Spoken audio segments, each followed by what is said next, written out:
ಇವತ್ತು ನಾವು ದಕ್ಷಿಣ ಕನ್ನಡ ಜಿಲ್ಲೆಯ ಬಂಟ್ವಾಳ ತಾಲೂಕಿನ ಕಾವಳಮೂಡೂರು ಗ್ರಾಮದಲ್ಲಿರುವ ಕರಾವಳಿಯ ಭೂಕೈಲಾಸವೆಂದೇ ಪ್ರಸಿದ್ಧಿಯನ್ನು ಪಡೆದಿರುವಂತಹ ಶ್ರೀ ಕಾರಿಂಜೇಶ್ವರ ದೇವಾಲಯವನ್ನು ನೋಡೋಣ.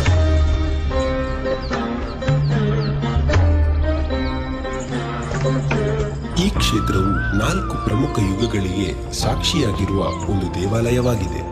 ಹಿಂದೊಂದು ಕಾಲದಲ್ಲಿ ಆದಿವಾಸಿಗಳಾದ ಕೊರಗ ಸಮುದಾಯದ ಮಹಿಳೆಯೊಬ್ಬರು ಬೆಟ್ಟವೊಂದು ಹತ್ತಿ ಗೆಡ್ಡೆಗೆಣಸುಗಳನ್ನು ಅಗಿಯುತ್ತಿರುವ ವೇಳೆ ತನ್ನ ಕೈಯಲ್ಲಿದ್ದ ಆಯುಧವು ಶಿವನ ಲಿಂಗಕ್ಕೆ ತಾಗಿ ರಕ್ತ ಹರಿಯುವುದನ್ನು ಕಂಡು ತನ್ನ ಪ್ರಾಣ ಹೋದ ಮಗನ ನೆನಪಾಗಿ, ಓ ಮಗನೇ ಕಾರಿಂಜ, ನೀನು ಇನ್ನೂ ಜೀವಂತವಾಗಿದ್ದೀಯಾ ಎಂದು ಕೂಗಾಡಿದರು. ಲಿಂಗ ವಿಘ್ನವಾದುದರಿಂದ ಶಿವನು ಕೋಪಗೊಂಡು ಊರಿಗೆ ಬರಗಾಲ ಬಂತು. ಊರಿನ ಅರಸರು ಬೆಟ್ಟದ ಮೇಲೆ ಒಂದು ಶಿವ ದೇವಾಲಯ ನಿರ್ಮಾಣ ಆಗಬೇಕೆಂದು ತಿಳಿದು ಬಂತು.